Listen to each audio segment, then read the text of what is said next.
So, welcome to today's episode of Venture Vitality Podcast, where we have the privilege of diving into the entrepreneurial journey of Daniel Lagnaux, a young innovator who made it to the Forbes 30 under 30 list. From starting a vegan food delivery service at 13 to co-founding the groundbreaking no-code development agency Rocket Launch, Daniel's path is nothing short of inspirational. Join us as we explore the early days of his ventures, the challenges and triumphs of KORK, and what lies ahead in the intersection of technology and entrepreneurship. Alongside, we will gain a multifaceted understanding of the entrepreneurial journey, including the resilience required to overcome setbacks, the strategic thinking involved in pivoting and adapting to new challenges, and, most importantly, the importance of continuous learning and growth. Whether you're an aspiring entrepreneur or simply fascinated by the startup world, Daniel's insights and experiences are bound to inspire. So, thank you very much for joining today, Daniel. To start, could you please introduce yourself? Feel free to share a bit about your background, what you're passionate about, and possibly any key experiences or insights that have shaped your entrepreneurial journey. So thank you so much for that kind introduction. I would say it's slightly exaggerated. I did start a couple of projects, but it was always accompanied with friends. So I was never alone, and the ideas never came only from me. It was always something that we came up with our friends and my friends. And I'd say the best way to put it is that I was just always adventurous. I always liked to try things out, and that's exactly as how all these projects came about. The first one being this vegan delivery company. We just thought of starting it. We had no special vision or special idea what it's going to transform into, and we just started. And same thing with KORK. We had this idea, and we just gave it a go. It turned out to be a much longer and much more roller coaster like journey, but still it was an amazing journey. But it started as just a couple of guys thinking and that we should just start something without a particular vision. And as well, the same thing with Rocket Launch. It started as an adventure project. And I know it might sound not very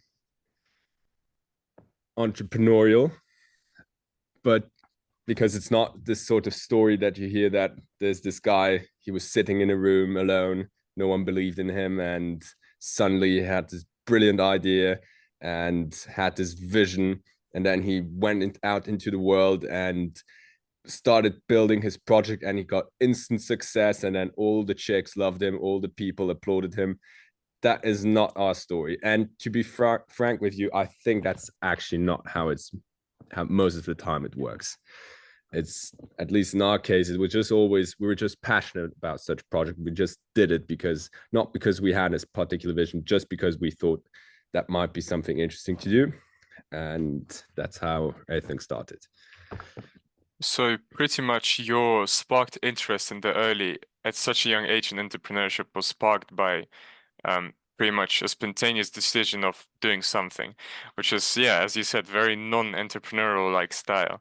That's Yes. very unique. Thank you. Maybe can you point out a moment or a decision that during your young age of approaching to business that felt at the time that it was pivotal in starting your successful entrepreneurial career? Yeah. Well, I would say I'm not a very experienced entrepreneur, but as far as on my last two projects, so KORK and Rocket Launch, there was one major difference in those two projects that resulted in either failure or, I wouldn't say failure, but not proper success, and the other one in resulting in proper success. And that was namely that the second project, so KORK, this was sort of we tried to mimic that entrepreneurial mindset, this sort of visionary group that finds this brilliant idea and brings it out into the world. And that's exactly how KORK came to be. We just sat at the table and thought okay, what's cool, what's popular, what could we sell, and what's trendy. And then we we knew at that time that applications were quite popular and people were making money with applications. And so we just thought, okay, let's do an application, but what sort of application? That we had this idea that we will bring neighborhood services onto an app. So if someone wants to offer some sort of service in his neighborhood, then he can offer it through our app and people can book him. Mm-hmm. And that's how it started. It was us at the table inventing this idea and trying to brute force it into the world. And we tried that for 3 years and it failed. So it wasn't something that was very natural. It happened more because we tried to brute force it into the market. However, Rocket Launch, this happened because we were in a deep hole. We didn't have any money. We were sort of lost because our previous venture, KORK, didn't work out. We still had investors and they were waiting for something they were waiting for success, and we couldn't show it with KORK. And people started just approaching us and telling us like, hey, could you build something for us with this technology that you're using to build KORK? So at that time we were using no code to build KORK, and people starting approaching us and telling us like, hey, could you do that for us too? And we were constantly thinking only about KORK. We were like, no, we have to focus on KORK, and not really looking or noticing this sort of market demand that was coming up for no code. And they just came, and we always say no. We always try to market KORK. We're like, look, this is KORK. It's amazing. It's our vision. People said, that's not really interesting, but no code is really interesting, what you're doing with no code and building and how you build KORK. And in the end, we were sort of almost forced by our customers to start offering no code services. And that's how Rocket Launch started. It was much more natural. It was much more, we just tried out and people came to us with a demand and we just served that demand. But KORK was much more, we had a vision and we tried to brute force it into the market, and that didn't work. So a major like pivotal moment was realizing that like, forget about being a visionary, just like do something useful where there's an actual demand, and success will come naturally. That's a very interesting point. Well, obviously, as much as I want to come back to KORK and Rocket Launch now, I reckon we can speak for it a bit later. In regards of KORK not being successful at all, I would actually fully disagree, because it did overall land you on Forbes 30 under 30. Actually, just making a comment about that. So being recognized on Forbes 30 under 30, especially at such a young age, how did it impact your career or your approach to business overall? Yeah. It changed.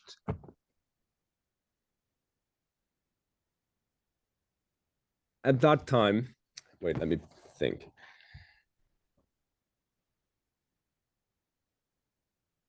So really, KORK was a sort of like first real venture. And that's the time when we also got into Forbes. And as I said, like KORK was, it was a success in terms of like learning, and we had a quite decent user base, but it wasn't a huge success in terms of making money. Mm-hmm. And the reason being, again, is that we tried to play this visionary, focusing on being cool and popular instead of actually building something useful. And Forbes was part of this being cool and a visionary. Because honestly, I really don't want to insult anyone who's on that list, but I don't know anyone who I feel inspired by on that list and who actually is successful. I mean, I haven't met all of them, but I met some of them. But they're all sort of only like newspaper successful. Like, you know about them, you read about them, but when you meet them, they don't really appear successful.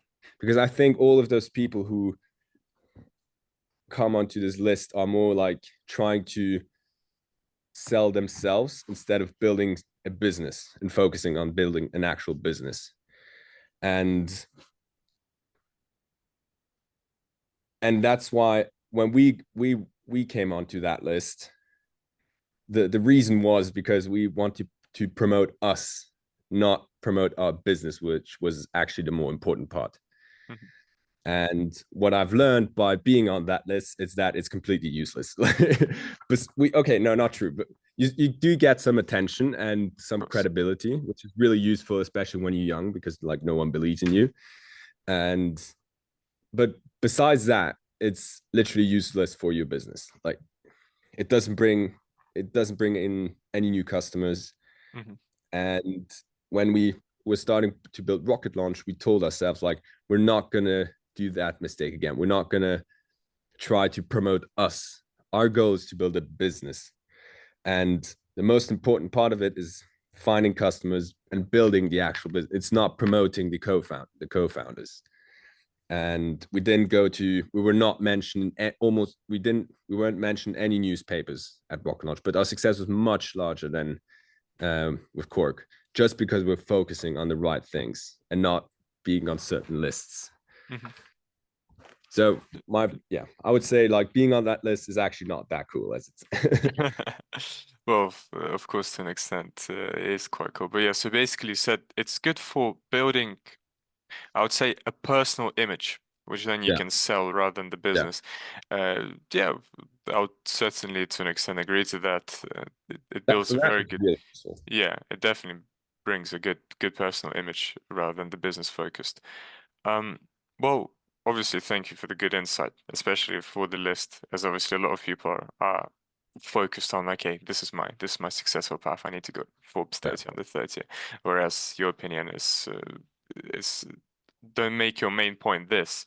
Focus on yeah, your actual idea and your venture, and then it'll be more yeah, important. So thank you.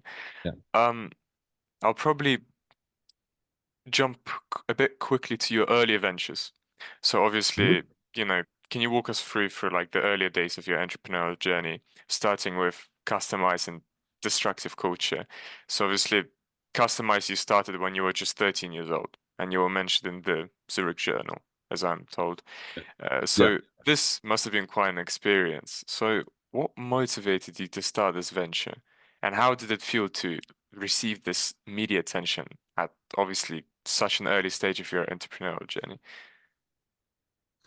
Um, it was, I mean, it was nice. I won't lie. It was pretty amazing. I didn't start that project, um, as well as KORK Rocket Launcher. It was always, as I said in the beginning, always something that we came up with our friends. And um, it was like, I think everyone who started or participated in that project, his intention wasn't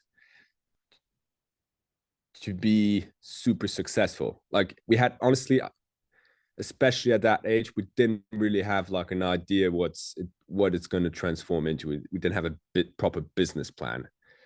It was more like we just thought it's cool and we're going to try it out, and we gave like 100%, and people found that cool, and that's why someone eventually wrote something about it in the newspaper. And that was sort of also our reaction. We're like, oh wow, that's sort of unexpected. It wasn't like planned. It was more we just did it, and um, yeah, success came. Well, success. The newspapers came afterwards. Uh, sorry, yeah, I've had a little Wi-Fi trouble, but more or less, okay, so obviously it's a group of people making it together, which is very Yeah, interesting.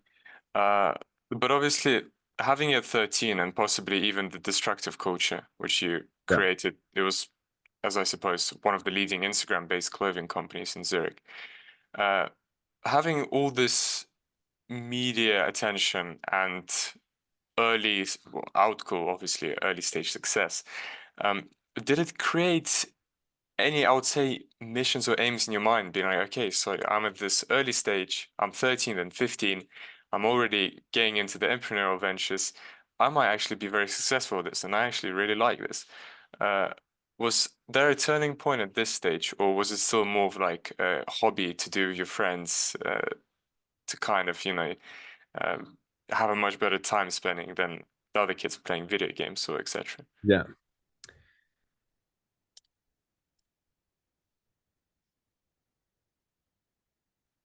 It was never forced, in the sense, even in the sense of, okay, I feel some sort of success and I should do that because of this success, this small success.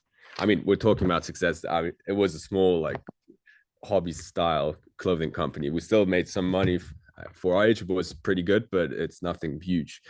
But yeah, but regarding the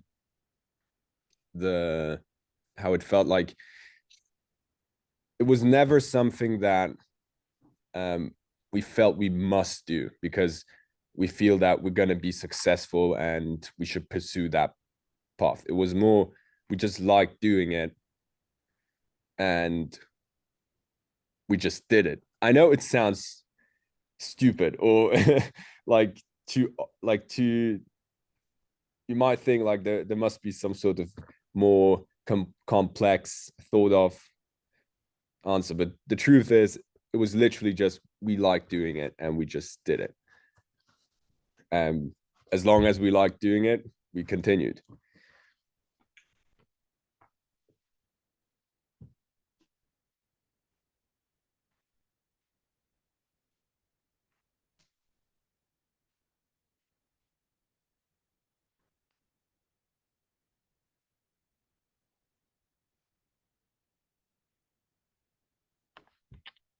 Can you hear me?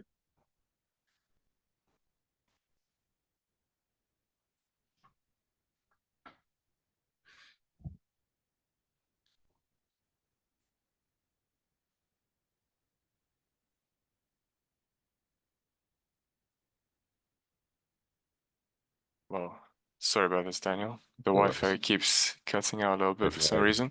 All right, so let's quickly go and talk about KORK then. So Yeah, obviously a marketplace platform, which was a game changer in Switzerland, yeah, aiming at connecting people with a wide range of services from, finding someone to play chess, to getting help yeah, cleaning up after like a party. You and your team managed to turn KORK into, I would say, Switzerland's largest service marketplace, and obviously which landed you the spot on Forbes. It was obviously aimed to revolutionize how services were provided and sought. So what initially sparked this idea? You obviously said about just going for something trendy at the time, but obviously probably there was an idea before. How did you navigate the challenges and the setbacks which KORK created? yeah.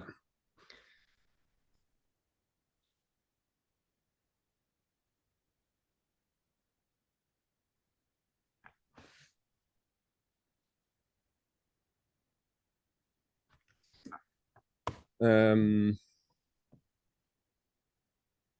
I think the answer lies literally in the reason why we started. Like, we tried to do something popular, but it was, Mhm. again, we just loved doing it.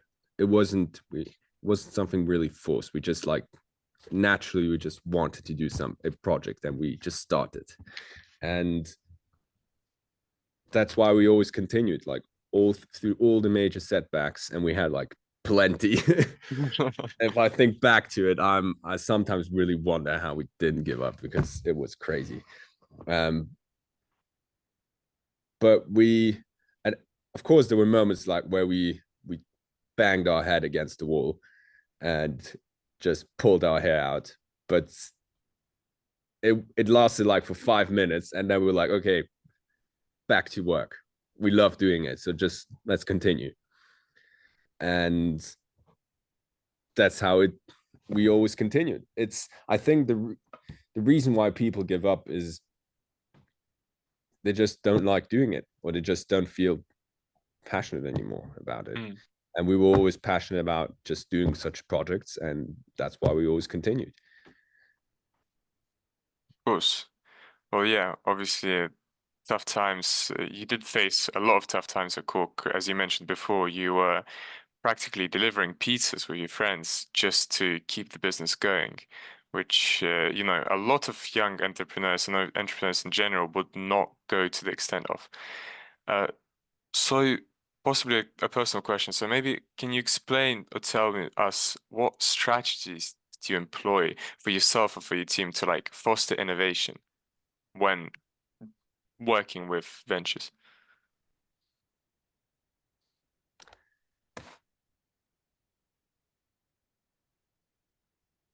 To be honest, um,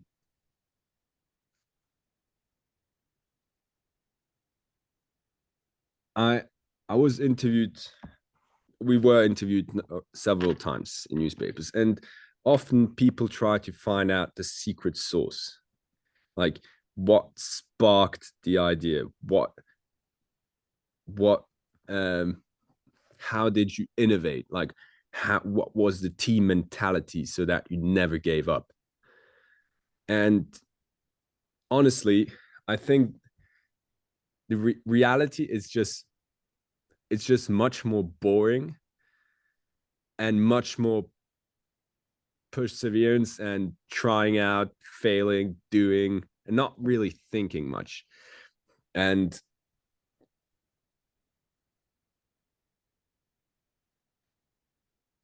the best, because in the end, like building a business is, it's quite like the simple concept is quite easy. It's you have customers and you sell a product to them. That's it. Like there's nothing, you don't have to be innovative to sell something to customers. If there is a demand and you can sell something to them, or you can cater to that demand, well then you have a business. And every time we try to sort of like make it innovative, our solution, and not really looking at customer needs, we failed. Hmm. And I think that would be my answer as well to that question about like how did we spur innovation? We didn't. We just like did what people wanted us to do. I mean, what customers wanted us to do, and we just catered to that. And every time we didn't do that, we failed. Every time we tried to be sort of innovative just for the sake of innovation, we failed. Every time we innovated just for the sake of actually improving customer service, that we succeeded. So I would say just look what customers want and cater to that. So just go with your personal beliefs and don't stop a failure because that's the most interesting part, I would say, to Yeah, summarize these points. Obviously, thank you. All right, well, let's transition to rocket launch then. yeah, So obviously another brilliant initiative of, your success from KORK. This startup is, well, it shaped up the software development sphere by empowering businesses to quickly bring their ideas to life without needing deep code knowledge. So yeah, it's obviously a fascinating pivot towards democratizing technology overall, making it accessible for entrepreneurs and businesses to kind of, well, be innovative without the traditional barriers of, yeah. having to know coding. So what was your initial motivation towards this no-code development space, and how do you see this technology impacting the startup environment in the future? So first of all, before I say anything, I mean, I was part of the founding phase, Of course. but I left for personal reasons, not because of rocket launch. I think it's a great company, and I mean, it's proving that as well. And all the success should be attributed to to the current partners and not to me. They are really the underlying power behind it. They are pushing it. They are moving it to even more success. I was just part of in the beginning, but still, I can maybe share some insights in terms of how it started and how we came up with that idea and how no code might change something. Mhm. Um, it started. We just customers came to us and told us like we want no code services, and we started providing it. It's that simple. It's literally how it started. um in terms of how it how it will change the startup sphere. I think a lot of startups will start using no code in the software sphere, to build apps, to build backend tools for their company, because it's just much quicker than traditional coding. And I can see that because it was, I mean, I could, at the time when I was working, was more and more customers from different backgrounds came to us with different sort of needs. So Nokia is really starting to dominate in the development world. But I couldn't tell you much more about it because I'm not involved anymore. Of course. Yeah, as much as I would obviously want to ask you about your approaches and strategies in the marketing sphere for both KORK and Rocket Launch, but I would say obviously leaving Rocket Launch at at the moment where it started to becoming a success, was obviously a very bold move by you. So you obviously mentioned that it was personal reasons. Uh, so what kind of inspires you to seek new challenges, such as leaving one venture for another, or just leaving a venture of entrepreneurship for something different like education right now? Yeah. Um,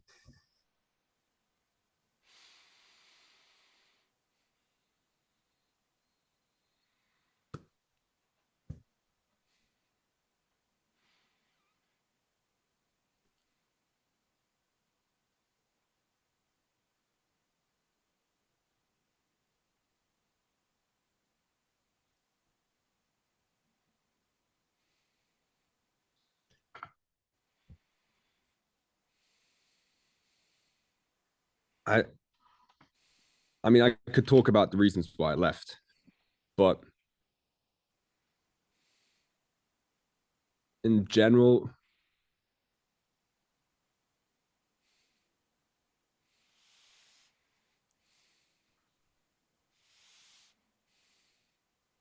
Look, we can obviously just jump to a completely different question, such as, I don't know, maybe your approach to risk management in projects. That's something a bit more unique from different perspectives.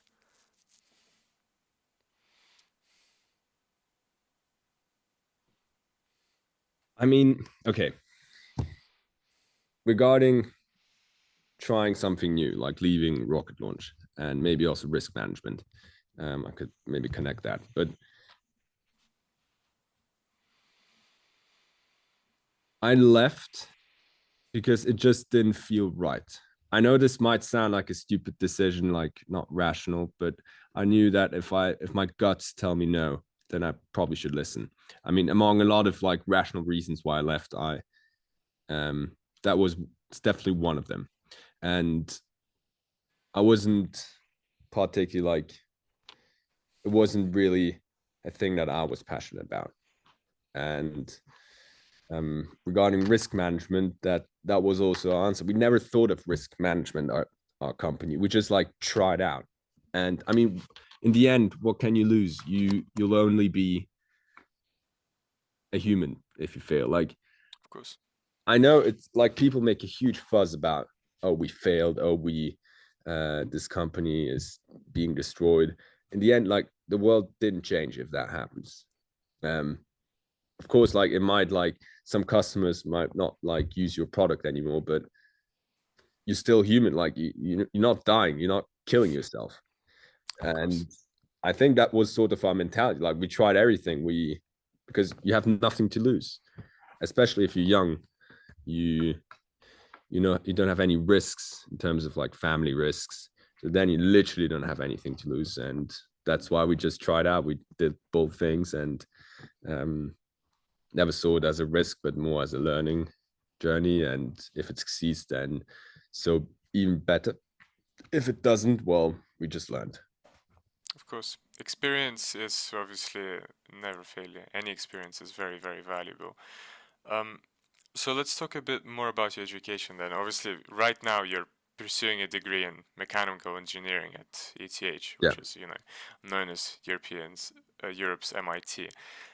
How do you see your education influencing your future entrepreneurial vision?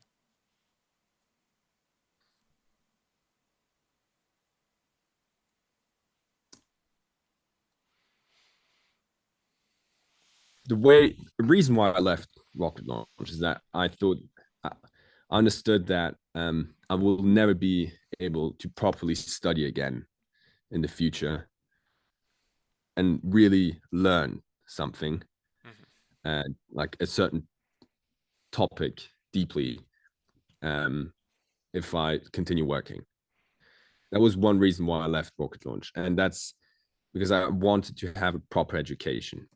And for me, education is not getting a degree. I literally don't care about the degree. For me, much more important is the knowledge that you acquire, the the friends that you make, the books that you read, the time that you think.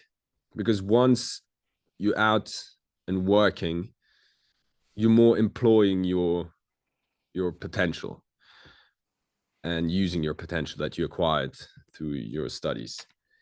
And I knew that there's a quote from Nietzsche which I believe in. He said that basically the higher the tree grows, the deeper the roots must reach. And I want to extend my roots and go deeper, and so I can grow a higher tree. And again, I think Rocket Launch is a great company, and it will set. I mean, it is successful already, but I think it will be much more successful in the near future. But I felt like even if that might be the case, I can do that maybe again, but I will never be able again to study. And that's how I view my studies. I want to learn something deeply. Besides uni, I want to read a lot. I want to explore a lot. I want to be stupid. In the proper sense of meaning, I want to try things out like that people think are completely useless, that are not worth my time. Because that's, as a student, you have no risks. Like, you can try anything, and the best ideas normally come out of such corners where no one is looking, because everyone thinks that's just a ridiculous thing to do. But as a student, you're not judged, and I want to use that opportunity where I can just try out, like, go, watch, read, see, and learn. Of course. So pretty much gaining as much experience as you can, getting the most out of your moment of your life at this point. Um, Yeah, I and would having say, fun. well, of course, it's part of the journey. I would say it's a fairly rational decision, in my opinion. As you said as well, you can always come back to entrepreneurship or business, but you will be unavailable to come back to, undergraduate studies at some Yeah. point. So obviously, someone like yourself who's, successfully navigated both the startup world and, the academic pursuits which you had, what advice would you give to young entrepreneurs about the value of, formal education versus the real world kind of experience learning? What could you repeat the question, please? Yeah, so basically, obviously, you've navigated both, the startup and formal education sectors. What advice would you give to young entrepreneurs about the value of, formal education and how it develops into the real world experiences and learning?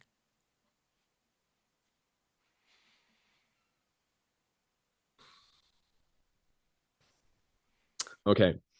Um, I recently, I'll give you a slight like backstory that will be necessary for my answer um, to that question. I've recently met a person, and he's really successful, and I was fortunate enough to meet him.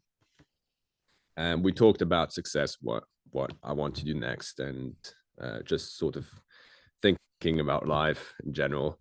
And I had like a similar question to him. Like, my question was like, it wasn't phrased that way, but in the end was sort of like, where do you find your idea? How will education be helpful for that? How will my next like ventures be helpful to find like this great idea, my like reason for life? And he said like,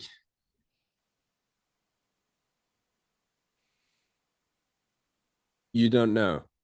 Like, just try out. Don't look at it so heavily. Like, it's not something that is black and white. Education is great. Like, a lot of people think, should I drop out? Should I not drop out? Because is it going to be like super important for my success? Is it going to be crucial for my success or not? Is the career going to be crucial for my success or not? And his answer was, just try out and you'll see. Naturally, the things will come together. And what's important is that you always give 100%. And when you feel like it's not something that you want to pursue, then change. But always give 100%, try out, and do it with like 100% intensity, but always be open to change. And that's how I would put it. Like, don't think too much like, is education useful for me? What career should I pursue? Like, try out, give 100%. When you decide to go and get a degree, then give 100%. Do that 100%. Focus on it and really try your best.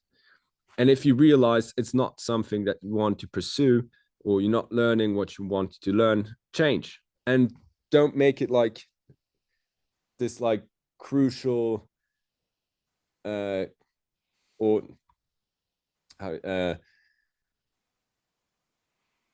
don't make any like theatrical, or don't make it a theater. Like, it's just try out.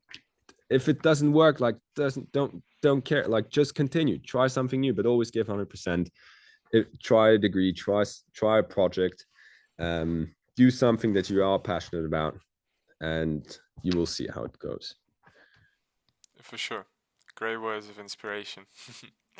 Well, I would say as we wrap up today's, insightful conversation with yourself, I would say it's very clear that from the early days of, customized and distractive culture to the innovative ventures of KORK and, rocket launch have been nothing short of remarkable.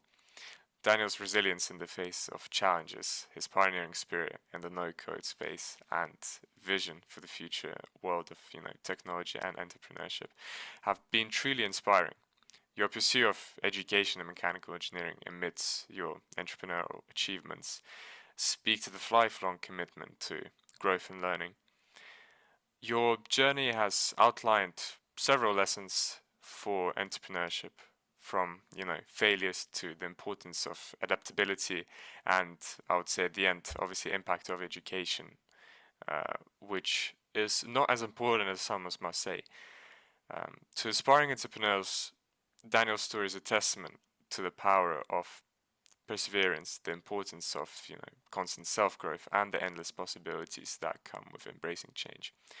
Daniel, thank you very much for sharing your journey and insights with us. I wish you continued success as you navigate the future of your academic and then entrepreneurial endeavors.